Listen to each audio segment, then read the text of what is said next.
E aí, Aí, pai? Você tá bom?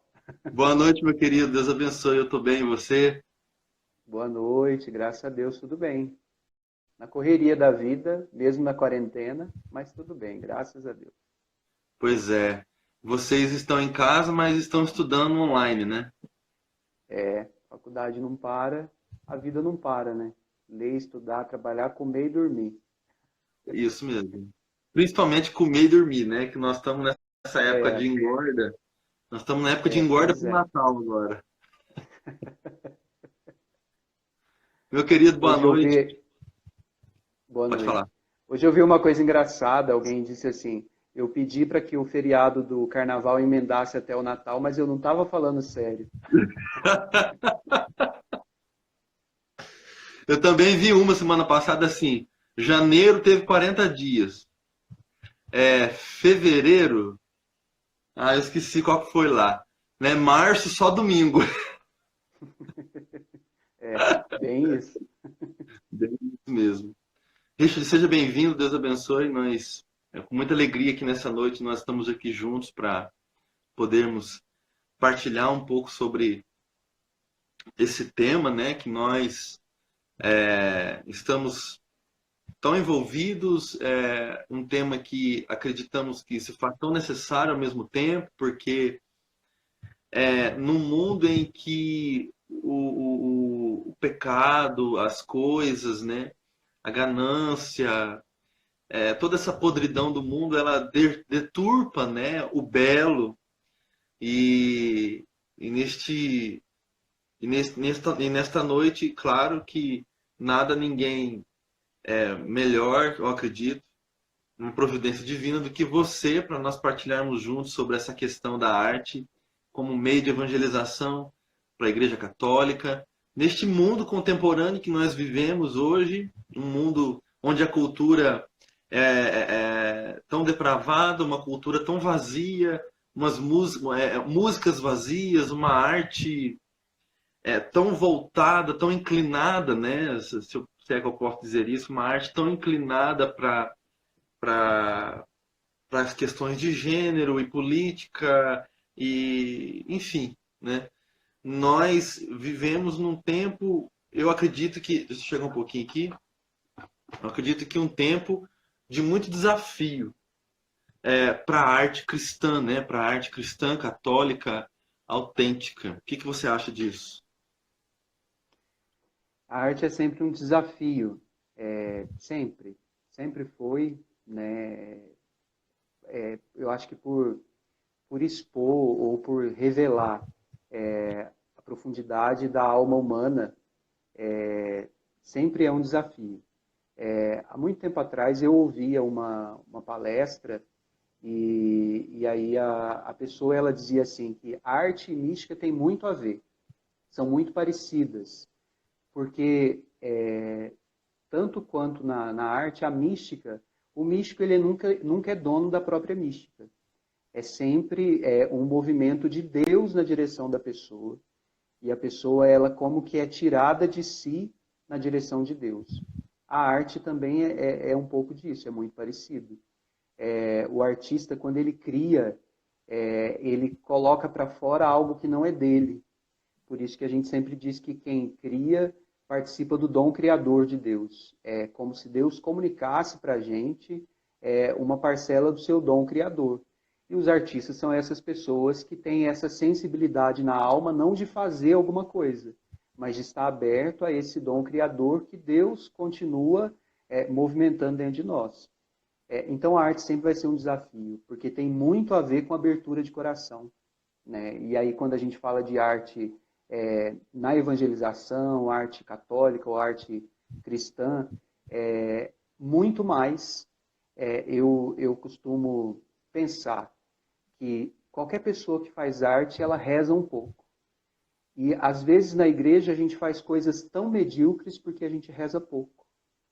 A gente abre pouco o coração, a gente deixa muito pouco Deus agir em nós. Caminha do lado do artista o orgulho e a vaidade. E ele sempre vai ter que andar com esses dois amigos do lado. Se ele souber conversar com eles e deixar cada um no seu lugar, ele vai ser um grande artista. Se ele não souber realizar esse diálogo, ele não vai ser um grande artista. Porque o orgulho e a vaidade tira do artista essa capacidade de reconhecer que é Deus que faz, é maior do que ele. Pensa comigo, quando Michelangelo esculpiu a Pietà, ele não parou diante de um bloco de pedra e falou assim, eu quero fazer a Pietà. Ele começou a esculpir. E quando ele terminou, ele olhou para aquela estátua e era uma coisa tão perfeita, né, que a história diz que ele parou diante da imagem e falou assim, fala, você é tão bonita que está viva, fala. E ali ele reconhece que não saiu dele, é uma obra que não saiu dele. E hoje, quando a gente vai lá e para diante da Pietà, a gente fica encantado com a beleza daquela imagem, com as veias que foram talhadas no mármore, e a gente fica espantado. A gente é capaz de fazer alguma coisa tão grandiosa? A gente é. A gente às vezes não faz porque é muito medíocre. A gente não permite que essa ação que é de Deus, porque é muito parecido com a mística, ela haja através de nós. Você falava desse tempo, né, que a gente vive, de cultura, uma cultura muitas vezes tão deturpada. Eu particularmente acho que se nós fizermos a nossa parte, a gente vai criar coisas muito boas. Não para competir, né? É loucura competir com o mundo. Eles têm dinheiro, a gente não tem. A diferença significativa está aí. Hoje a arte é mais produto do que obra, né? É muito mais produto de consumo e é entretenimento mais do que arte. E por isso a gente tem tanta dificuldade, porque a gente não consegue separar, a gente não consegue ver o limite entre o que é entretenimento e o que é arte. Infelizmente, na igreja muita gente faz entretenimento e não arte. A gente pensa o quanto aquilo que eu faço vai me lucrar, seja de dinheiro, seja de visualização, seja de curtida, mas o quanto isso vai me lucrar. E aí eu comunico muito pouco com esse dom precioso que não é meu, que é de Deus. Então, eu acho que é um pouco isso. Eu acho que depende dessa abertura e a gente vai conseguir dialogar com esse mundo tão difícil, esse mundo tão cheio de deformidades, à medida que a gente se abrir a essa ação e reconhecer que a arte é maior do que a gente, às vezes. Eu falo demais, você tem que cortar, perguntar, porque senão eu vou ficar aqui falando 3 dias. Mas o foco é esse, é deixar você falar. Você tem muito mais, digamos assim, mais trabalhos como artista, né? Depois você vai contar um pouquinho para nós disso, espero, né? Mas você disse algo muito, muito interessante, muito importante, né? Que nós precisamos entender. O artista, ele comunica, né? O artista, ele comunica Deus. O artista, ele comunica o belo, né? Então, como você falou do Michelangelo, né? Muito interessante, eu não conhecia essa história, né? Do Michelangelo, dessa fala dele, né? E, de fato, a Pietà é uma arte, uma escultura maravilhosa, né? A gente vê pela TV, a gente vê por imagens na internet e tudo mais, e é maravilhosa. E é exatamente isso, né? Deus que se debruça sobre o artista, Deus que se dá, Deus que se comunica a ele, e o artista comunica a esse Deus que se comunicou a ele a sua obra, para que essa obra fale por si só, né? E eu acho isso muito interessante, porque nós vemos que num determinado momento da história da igreja, a igreja, ela contribuiu muitíssimo com a arte, né? A arte não foi a igreja quem inventou a arte quem inventou, foi o próprio Deus inspirou isso no homem pré-histórico, que começou lá nas pinturas rupestres e tudo mais, né? Falando de arte em si, né? quando eu falo assim de arte em si, porque talvez se você for abrir o leque, quase tudo hoje é arte, né? Até cozinhar é arte, tem gente que tem a arte da limpeza, tem gente que tem a arte de pintar o set, mas eu acho isso, como eu dizia, a igreja ela contribuiu muito para a arte sacra, num tempo e que reflete hoje, óbvio, mas no entanto a gente percebe que, né, com o passar dos séculos, ah, as revoluções que tiveram, descobrimento, a invenção da máquina a vapor, foi dando uma certa. O homem parece que foi percebendo que, na verdade, ele tinha uma liberdade e foi caminhando para a libertinagem. Eu entendo, veja bem se eu me faço entender. Como isso reflete hoje nos artistas cristãos, né? Como você bem disse, os artistas que acham, né, que trabalham mais para si mesmos, né? Para as curtidas, para o dinheiro, para o status, para comunicar mais a beleza que ele criou do que a própria beleza que é Deus, né? Que comunica isso para nós através do seu espírito. E eu não sei qual é a sua visão, mas nos parece que a igreja, os artistas católicos, vamos falar dos artistas católicos, e principalmente se tratando da música, né? Perdeu muito essa essência, esse link com Deus e parece que nos entregam coisas, se eu posso dizer, perdão da palavra, mas talvez coisas muito, muito pobres, né? E aí a gente tem uma influência na música de fazer uma coisa. Vamos fazer uma coisa mais fácil para o povo cantar, para o povo se utilizar disso, porque nós não podemos afastar o povo. Mas ao mesmo tempo parece que com isso a gente afasta o povo da beleza. Eu acho que assim, é isso mesmo. Eu acho que se a gente pode marcar uma contribuição, e se a gente conseguir entender, eu acho que isso é essencial. É aquilo que eu falei antes da diferença de arte e entretenimento. Né? Eu acho que se os artistas conseguirem entender isso, já é meio caminho andado. Uma Sim. coisa é arte, outra coisa é entretenimento. O que é entretenimento? É produto, é um produto comerciável que visa entreter as pessoas. A pessoa ela não se prende àquilo. Eu acho que eu consigo explicar dessa forma. Se você para diante de um quadro, você faz a contemplação de um quadro, aquilo te transporta para aquela realidade. Isso é arte. A arte é alguma coisa que se comunica com você de alguma forma.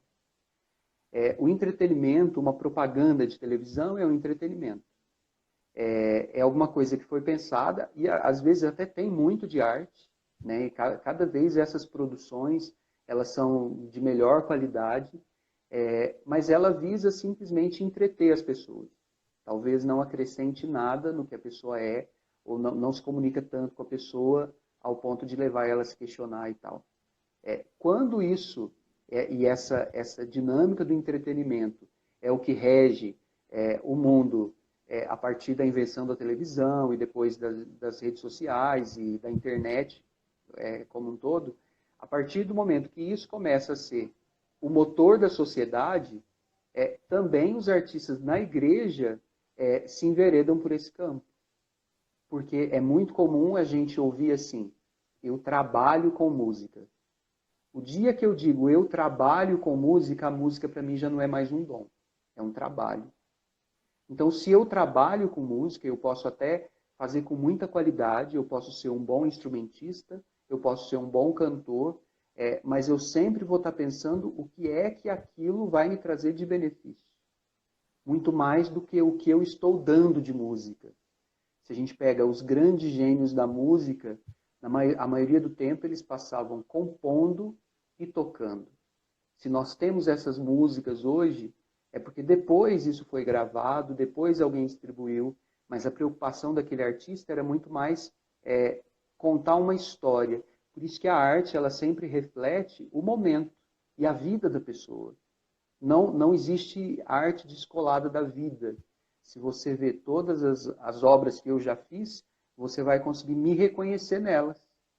Porque em cada uma delas existe traços da minha vida, da minha história, do meu jeito de ver o mundo, do meu jeito de pensar. Então, de certa forma, é o jeito que eu encontro de me expressar, de falar com as pessoas. Então, se você para diante de um musical que eu fiz, por exemplo, e aí se você começa a prestar atenção, não só nas falas, mas no jeito, no formato das coisas, tem muito de mim ali. O artista, ele imprime a própria vida e também o seu tempo, porque a gente sempre está dialogando com o tempo. Vocês da comunidade, tem o cenáculo de música, vocês fazem muita música, e essa música ela sempre está muito enraizada na história de vocês, na vida de vocês, nos anseios e no que vocês estão dialogando com o mundo. Todos nós somos capazes de olhar para a realidade e fazer uma análise, como é que o mundo está. Ponto. A partir daí, como eu vou me comunicar com esse mundo? É fazendo música, é fazendo teatro, é fazendo protesto, é batendo panela, é escrevendo. De alguma forma eu vou dialogar com esse mundo. Por isso, e até volto uma coisa que você falou antes, a gente tem na história as obras de arte, muitas vezes patrocinadas pela igreja, que marcam o tempo. Mas são retratos de um tempo. É aquele tempo marcado. Então, por exemplo, quando a gente vai em Minas Gerais e a gente vê aquelas obras de barroco, que hoje a gente fica escandalizado com tanta beleza, naquele tempo era subversivo, porque foi escandaloso para o tempo as imagens sacras com um formato mais sensualizado. O barroco é essa sensualização da arte sacra. Então, para aquele tempo, foi um escândalo. E, com certeza, as primeiras igrejas que foram pintadas e que foram construídas no estilo barroco, elas não foram aceitas do mesmo jeito que hoje, quando a gente vai numa igreja do Niemeyer, por exemplo, a gente se sente mal, às vezes, a gente não entende. Mas daqui a um tempo, as pessoas vão vir nessas construções e vão ver a nossa época refletida.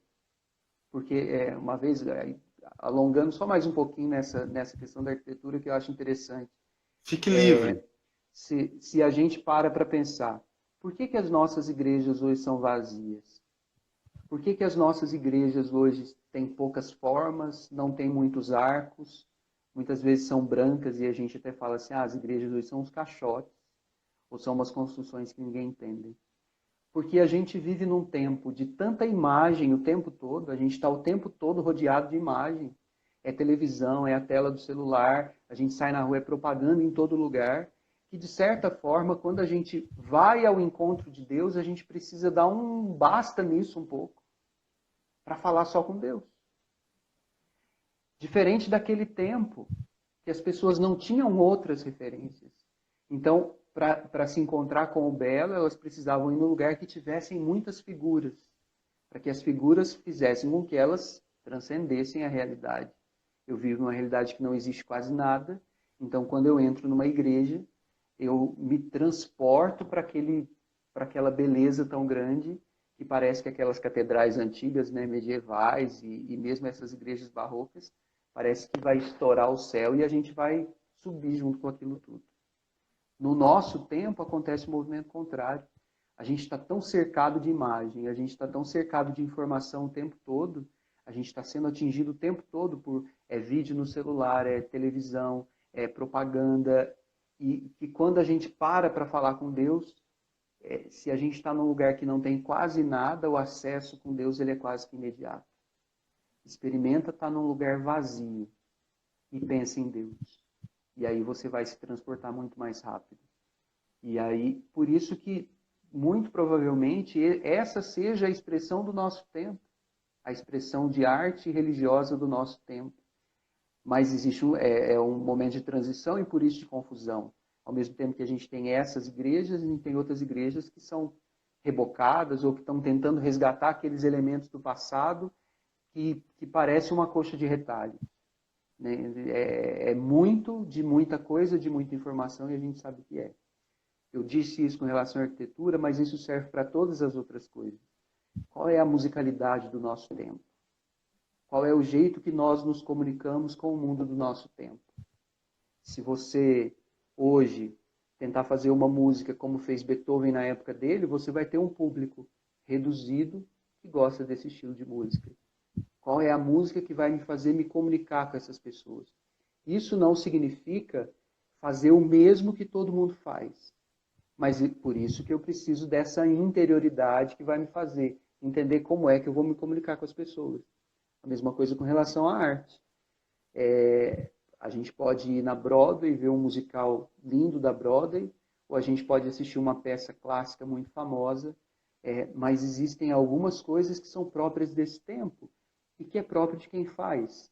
Né? Eu sempre, nos meus musicais, eu sempre busco fugir um pouco do clichê.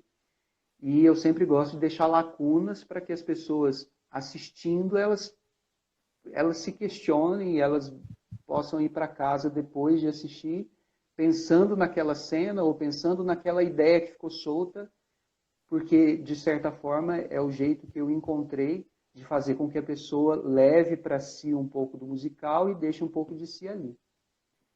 São as linguagens que a gente encontra para se comunicar com esse mundo tão adverso. A gente vai atingir todas as pessoas? A gente não vai. É um leque muito grande de ideias, de opiniões, e às vezes a gente é só mais um gritinho lá. Mas aquilo que a gente faz, como você mesmo disse, precisa transparecer essa beleza de Deus, que muitas vezes está muito distante do nosso conceito de beleza. A gente tem um estereótipo de beleza, e a gente precisa renunciar a esse estereótipo de beleza para chegar à beleza de Deus. Porque senão a gente se prende nos gostos. E a arte não é gosto. Não é o que eu gosto ou o que eu não gosto. Eu não posso me prender aos gostos. Porque se eu me prender ao estereótipo de beleza, eu nunca vou ver a beleza de Deus numa Madre Teresa de Calcutá. Nunca vou. Porque eu criei um estereótipo de beleza. Então, é preciso transcender a tudo isso, a todos esses conceitos, a esses preconceitos que a gente tem. E isso só se faz com uma busca de interioridade muito grande. Por isso que, para mim, e aí é só uma opinião, artista de Deus, ele só se ele tem uma profunda vivência mística. Se ele não tem isso, tudo que ele faz é bater panela. Não pode fazer muito barulho, pode até ter muito recurso, e nós somos testemunhas disso. Quantas vezes a gente vai vai ter um grande show católico. É luz, é brilho, é um monte de coisa, e a gente sai de lá sem sentir nada. Eu vou assistir lá uma peça de teatro feito por um grupo da igreja. E às vezes a gente não sai tocado ou não acontece nada, porque é só técnica. Precisa de técnica? Precisa. É essencial. Mas se não tiver uma espiritualidade que perpassa por tudo isso, a gente vai ser só batedor de panela mesmo. Fala, pai, você está muito quieto. Não, eu acho que eu desde pequeno sempre tive esse interesse pela arte, né? Minha mãe sempre me incentivava a cantar. O sonho da minha mãe é que eu gravasse um CD, né? Apesar de que eu tive contato primeiro com a música secular, depois eu tive contato com a música de igreja, né? Mas algo interessante, você disse, a pessoa, ela precisa, o artista de Deus, ele precisa ser uma pessoa mística, ele precisa, e quando você diz místico, eu entendo que a pessoa, ela precisa olhar para Deus, né? E ela precisa deixar e aceitar e ver que Deus olha para ela, né? É um trocar de olhares, e para que a gente saia, porque na verdade assim, o mundo, ele cada dia mais, ainda mais nessa era que se diz era pós-cristã, pós-moderna e blá blá blá, mas é um mundo vazio sem Deus, né? É um mundo praticamente assim, nós estamos no mar e um mar que parece que o que é essencial, ele foi poluído, a gente não vê mais o essencial, que é o próprio Deus. E a arte tem essa responsabilidade, né? Naturalmente, a arte tem essa responsabilidade de nos levar até Deus, né? Ou até mesmo não sei se eu posso dizer assim, mas a arte tem a arte consegue trazer Deus e nos levar para Ele, né? A arte traz Deus para a Terra e nos leva para Deus. Então, é, seja na música, seja numa arquitetura, seja numa pintura, seja numa dança, seja num teatro, num musical, né? E o que você acha? Como você acha, talvez, que a arte hoje cristã poderia contribuir mais nessa comunicação de Deus para um mundo tão vazio? Eu acho que mais do que nunca é essencial essa arte. Os artistas de Deus, se a gente pode dizer assim, eles precisam se colocar, né? Precisam deixar a vergonha de lado, deixar tudo isso que segura de lado e realmente se lançar. No mundo que nós vivemos hoje, onde a palavra é tão desgastada, a gente tem centenas e centenas de discursos sobre Deus, né, na internet, na televisão. Fala-se mais de Jesus do que qualquer outra coisa. A gente tem um caminhão de coisas que se diz religiosa, e então, nesse mundo, né, de tanto discurso, é preciso conquistar a atenção das pessoas de outras formas. De outras formas. É a sabedoria do semeador. Né? O semeador ele precisa saber preparar a terra, porque senão ele vai jogar semente, vai cair na beira do caminho e não vai acontecer nada. Essa sabedoria do semeador, eu acho, é essa, de certa forma, essa perspicácia, essa até malícia que a pessoa tem que ter de saber onde eu vou lançar minha semente. E a arte aí entra com tudo. Porque eu consigo atrair a atenção das pessoas com uma arte bem feita. E a pessoa, a partir do momento que ela se senta para ver um espetáculo ou para assistir um show, ela está ali muito mais pela estética, ela está ali muito mais pelo entretenimento, mas é a oportunidade que eu tenho de semear ali o evangelho. Se eu souber usar dessa oportunidade, eu vou evangelizar muito. Então, eu preciso atrair a pessoa pela arte, pela música, pelo teatro, pela dança, pela pintura, por N coisas. E aproveitar desse momento para semear no coração da pessoa. Por isso que ela tem que transcender. Ela precisa transcender os limites dos meus grupos, das minhas realidades. Eu preciso ir além. Né? A gente vive num dos países católicos com mais católicos no mundo. Né? É até interessante. Né? O país mais cristão do mundo é o mais desigual. Que evangelho é esse, será que a gente está vivendo? E aí a gente não tem oportunidades, você não tem boas peças nos grandes teatros do Brasil, você não tem bons shows nos lugares de espetáculo do Brasil, e a gente sempre está correndo atrás com muita dificuldade, com muito improviso, com muito amadorismo, muitas vezes porque a gente não tem coragem de se lançar, né? de buscar esse impossível às vezes. Então, por que não? Por que eu não vou colocar a minha peça de teatro num grande teatro, nos grandes centros, no meio das grandes peças, dos grandes atores? Por que eu não vou lançar a minha música, não vou pegar a minha música, não vou lá? Por que eu não pego o meu violãozinho, não sento lá no meio da Praça da Sé e não vou tocar, não vou fazer uma boa música? A gente é muito restrito na nossa evangelização. Infelizmente, a gente está evangelizando só quem já é evangelizado. A gente faz a nossa arte só dentro. A gente faz as nossas apresentações só dentro. A nossa música serve só para nós mesmos, o nosso teatro serve só para nós mesmos, e a gente não se lança, a gente não vai além. Lembro uma vez conversando com alguns jovens, e nem me lembro aonde, eu dizia, vocês estão errados. O caminho não é esse. Vocês estão trancados dentro da igreja, rezando só com quem está dentro da igreja.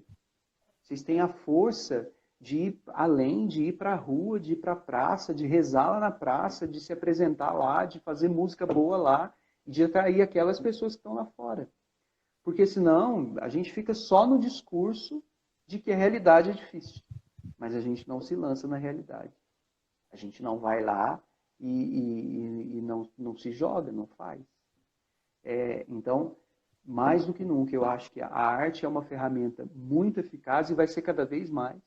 No mundo que a gente vive, e conforme as coisas evoluem, o discurso vai ser cada vez mais desgastado. Porque tem muita gente falando do evangelho e de tantos evangelhos que não é o verdadeiro evangelho, falando o nome de Jesus à torta e à direita. E aí as pessoas estão cansadas desse discurso. E quando a gente abre a boca para falar, não toca mais as pessoas, porque elas já estão fechadas para esse discurso. Então, é preciso de até usando da palavra da igreja, de uma nova evangelização. E essa nova evangelização, ela passa por essas iniciativas criativas que a gente precisa ter. E ir ao encontro das pessoas. Ir atrás dessas pessoas. E colocar a nossa arte no mundo mesmo e anunciar. Em outros tempos se fazia isso. As grandes obras, né, de Beethoven, de Mozart, que eram tocadas nos grandes concertos, era música feita para missa. Né? Se a gente pega essas obras, eram músicas feitas para missa. Sim, sim. E eram essas músicas que todo mundo ia lá ver. E hoje a gente não tem coragem de fazer isso mais. A gente não tem coragem de ser ousado, né? e de levar. E nesse ponto, os nossos irmãos evangélicos, eles são muito mais ousados, porque eles vão para a televisão, eles vão para esses lugares e não têm vergonha de cantar e de cantar muito bem e de fazer boa música. Não estou dizendo que a gente precisa fazer igual. A gente não precisa copiar ninguém. A gente só precisa entender qual é a minha identidade artística e ter coragem de lançar isso. Eu vejo assim, nós, né, vamos falar um pouquinho da música, que é o meio que eu estou mais envolvido, né? Eu percebo que a maioria dos músicos, a maioria dos compositores, a maioria dos intérpretes, dos cantores, nós estamos mais preocupados acredito que aí entra naquela questão do estereótipo que você disse, né? Nós estamos mais preocupados em cantar a música, para mexer, para tocar o emocional da pessoa, para fazer com que a pessoa chore, sinta um toque leve e suave de Deus e diga, nossa, que música linda, né? Do que propriamente dita a mensagem, que é o essencial, né? Então, aliás, nós estamos numa geração em que o essencial é relativizado, né? Nós não temos, nós não aprendemos na escola, nós não temos isso até mesmo dentro de casa, porque isso começou com nossos pais nessa última geração, e nós estamos vivendo isso, né? Esse esvaziamento, essa troca de valores, inversão de valores, e eu vejo que as pessoas estão querendo mais tocar uma música para tocar o emocional do que propriamente tocar a alma, né? De trazer Deus para a alma da pessoa, de fazer com que ela tenha essa experiência única com o Cristo ressuscitado, com o Deus Salvador. Então, assim, eu acho que estou falando de nós, músicos católicos, né? Nós pecamos muito nisso, e acredito que entra dentro daquilo que você disse, da questão do estereótipo, da beleza, né? Então, assim, nós nos perdemos aí. Eu acho que talvez nós precisássemos de viver um resgate disso, né? Um resgate do essencial na nossa música.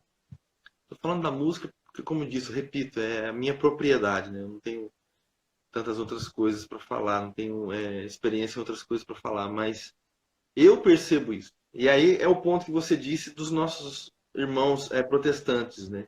Eles vão, eles não têm medo de investir nisso e eles investem num clipe, eles investem num show, aliás, o show para eles é culto, né?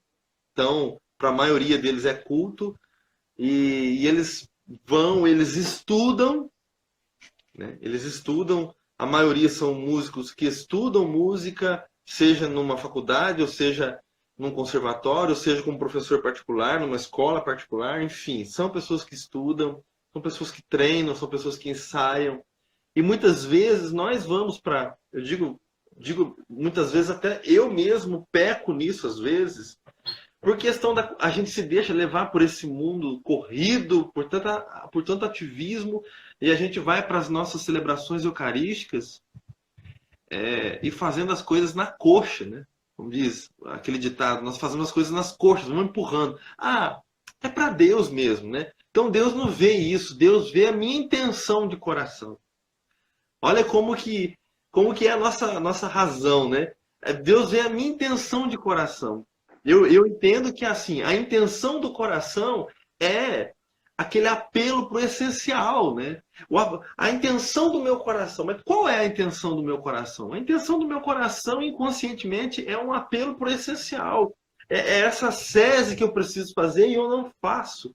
E muitas vezes nós nós pecamos nisso, nós deixamos isso muito, nós deixamos isso muito em a ver com o povo, com a igreja, com a arte.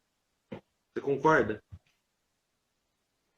A pessoa que se esconde atrás do Deus vê a intenção do meu coração, ela já demonstra a intenção desviada que ela tem. Né? Exatamente. Então, pela preguiça de fazer bem feito, então eu me escondo atrás dessa frase que é bonita, é de efeito, mas que não diz nada. Ah, Deus vê a intenção do meu coração.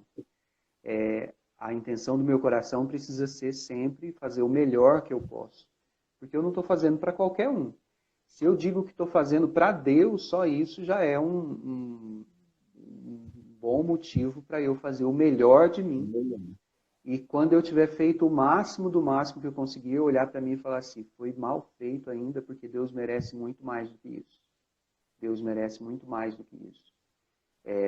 O nosso problema é que a gente quer passar a gente primeiro. Você falava do sentimento, né? É impossível a arte não tocar o sentimento das pessoas. Agora, o artista, ele precisa saber qual sentimento ele quer acessar na pessoa. Porque uma coisa é eu fazer a minha arte para a pessoa viver um ciclo de sentimento rodando em volta dela mesma. É só um sentimentalismo. Então eu choro, eu me emociono, mas eu estou olhando só para o meu próprio umbigo. Né? Eu estou ali demonstrando as minhas carências, o meu desejo de que eu esteja em evidência. Outra coisa é quando eu acesso o sentimento de alguém, impulsionando essa pessoa a ir além, a transcender, para esse encontro com Deus que está além dela mesma. Se o sentimento me faz me prender a eu mesmo, é egoísta. E aí é sentimentalismo. Agora, todo bom sentimento, ele vai sempre me fazer transcender. Eu vou sempre olhar além de mim. E a boa arte, ela faz isso. A boa música, ela eleva as pessoas. Ela faz as pessoas terem um encontro com Deus. E muitas vezes a pessoa está ali no fundo do poço, no sofrimento, mas ela tem um encontro com Deus apesar de tudo isso. Apesar de tudo isso. E agora, se a pessoa fica só no seu sentimento, aí ela vai ficar ali remoendo. Ah, eu sofro mesmo. Ah, minha cruz é pesada mesmo. Ah, ninguém tem dó de mim mesmo. E aí fica naquela lamúria.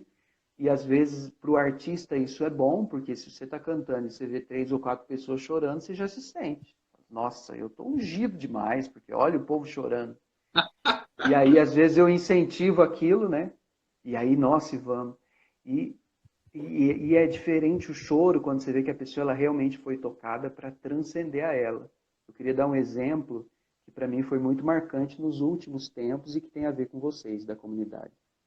Quando a gente fez o Theotokos, em Machado, que para mim foi a melhor apresentação do Teotóxicos, foi a de Machado,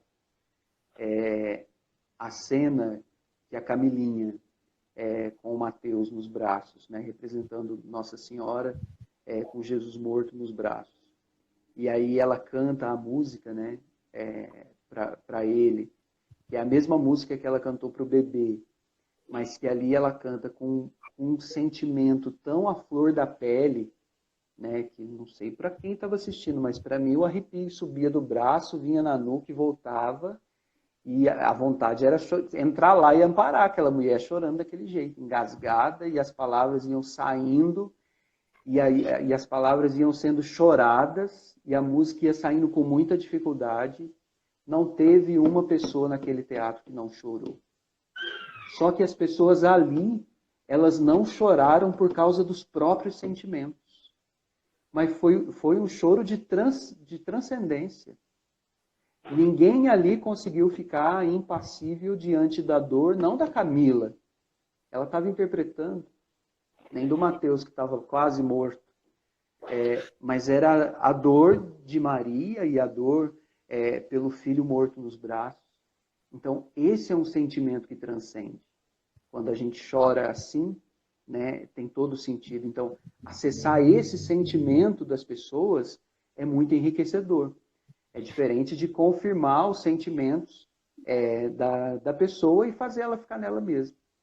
Então, eu acho que é possível fazer essa boa arte, sabe? Essa boa arte que toca as pessoas, que vai lá no fundo, que transforma as pessoas, né? E que a gente não é dono disso. Quem é a gente? Todo mundo estava envolvido, pessoal, tem várias pessoas da comunidade aí na live, e as pessoas que assistiram. Quem de nós era dono daquele momento? Não tem uma fotografia que guardou aquele momento. Não tem uma filmagem que guardou aquele momento. Ninguém era dono daquilo. Então, isso é mística. Isso é mística, quando a gente não é dono do momento. E a gente é arrebatado por esse momento numa cena de um musical. Então, a arte que tem essa capacidade, eu acho que ela eleva a alma. Música, teatro, dança, qualquer coisa que é feito com esse sentimento, que não parte do artista, mas que está além dele, eu acho que tem muita chance de lançar sementes muito boas no coração das pessoas. Uma dança muito bem feita, um teatro muito bem encenado, uma música muito bem executada. Se não tiver essa carga de sentimento, não vale a pena. Não vale a pena. É perca de tempo. Eu particularmente assim gosto muito de você, do seu trabalho. Quando eu participei do Romaria, né, lá em Guaxupé, sem muito ensaio, porque eu estava numa correria danada, mas aquela cena, né, em que a Flaviane interpretou a deficiente visual, né, e Nossa Senhora, ela intercede por meio de Nossa Senhora, acontece aquele milagre, né? Nossa, aquilo nos leva além, de fato. Então quem assiste não chora, não chora porque a Flaviane interpretou muito bem, mas é porque a gente olha aquilo e você entra naquela cena, você imagina, nossa, Nossa Senhora foi compassiva, gente, e parece que nos dá, né, um impulso para que nós rezemos, que nós oremos, que nós nos voltemos para ela. E no Teotocos, de fato, duas cenas que para mim marcou muito foi justamente essa, e não porque fui eu, mas a cena de São José, né, quando ele fala aquilo de não imaginaria que o Filho de Deus me chamaria de pai, né? Então aquilo é profundíssimo, aquilo é extremamente lindo e belo e nos remete. Nós não sabemos se São José disse aquilo ou não, isso veio de uma inspiração, mas ele nos remete ao sagrado, né? E nos dá um certo respeito, um sentimento de respeito pelo sagrado. Isso é interessante. Richard, a gente está quase encerrando, porque daqui a pouquinho aparece aqui, restam 25 segundos e na hora que dá 20 já cai. Eu queria que você falasse bem rápido Como foi o seu contato com a arte, o seu despertar para a arte? A gente tem essa curiosidade. Fala para nós. Bom, eu sempre gostei, né? Sempre gostei de teatro e desde muito pequeno. E quando eu estava na Toca, quando eu fui para a Toca, uma das primeiras coisas que eu pensei foi: agora eu preciso esquecer tudo isso, porque a minha vida agora é outra. E um dia eu estava num retiro, a gente fazia uns retiros pessoais, eu estava num retiro e começou a me vir inspirações. E eu falei assim: eu vou escrever. Se isso está vindo num retiro, é porque alguma coisa tem. E eu comecei a escrever as imagens que me vinham na cabeça, as frases que me vinham na cabeça. E 2 anos depois, essa inspiração se transformou no primeiro musical que eu fiz, que foi A Missa da Minha Vida. Né? Aquilo que eu vivi no retiro, as inspirações que eu tive naquele retiro, 2 anos depois, se transformou na missa da minha vida. E eu fui numa reunião, e nessa reunião estava sendo preparado o tocão, e aí disseram assim: olha, a gente precisa de alguma coisa para apresentar. E aí eu falei assim: olha, eu tenho uma ideia. E aí só me disseram assim: não, então faz a sua ideia, não precisa nem passar e tal. Foi a primeira vez que eu produzi. Mas naquele primeiro tocão, né, que foi o que a gente fez a Minha Vida, o que mais me marcou não é a minha vida. Naquele tocão, a gente sempre fazia, nos tocões, a gente fazia uma abertura, um pequeno musical de abertura no evento, e no sábado à noite, então, tinha um musical mesmo, que era geralmente o tema do tocão. Nesse, que foi 2005, A Missa da Minha Vida, a abertura que a gente fez era uma imagem que eu tinha na cabeça há muitos anos. Eu acho que desde quando eu entrei na Toca eu tinha essa imagem, que eu chamava de o Vale dos Caídos. O que é o Vale dos Caídos? Eu imaginava que Jesus, no centro, com a Eucaristia nas mãos, e as pessoas como que se arrastando para chegar até ele. E essas pessoas, elas estavam todas vestidas com trapos, né? E aí a imagem visual que me vinha na cabeça era dessas pessoas como que tendo um esforço muito grande para chegar diante de Jesus. E aí eu usei essa imagem que eu tinha na cabeça para fazer essa abertura. A gente ensaiou e tudo. E no dia da apresentação eu percebi o quanto aquilo tinha colocado para fora uma coisa que era uma espiritualidade muito interior. Era muito pessoal aquilo. E a partir dali eu vi que na minha vida a arte ela sempre reflete aquilo que eu tenho dentro. Né? Se você ler meus textos, você vai ver muito isso. Né? Você falou do São José. A fala do São José é uma das falas mais bonitas do musical Teotocos. Né? Eu lembro a cara de vocês quando eu li ela numa primeira reunião que a gente fez. E é muito profunda justamente por isso. É mais do que uma fala. Ela é uma oração, ela é um reconhecimento daquela figura. Então, para mim, a arte é isso. Né? Ela entrou na minha vida com tudo.